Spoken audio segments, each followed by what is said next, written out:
There are two main types of smoke detectors available. Photoelectric detectors work by using a light-sensing chamber.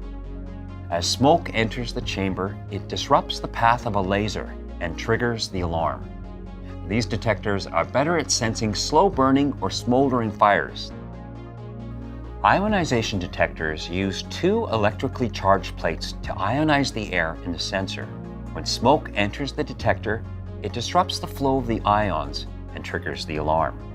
Ionization detectors are stronger at detecting fast flaming fires. However, due to their design, they can be triggered by dust or steam.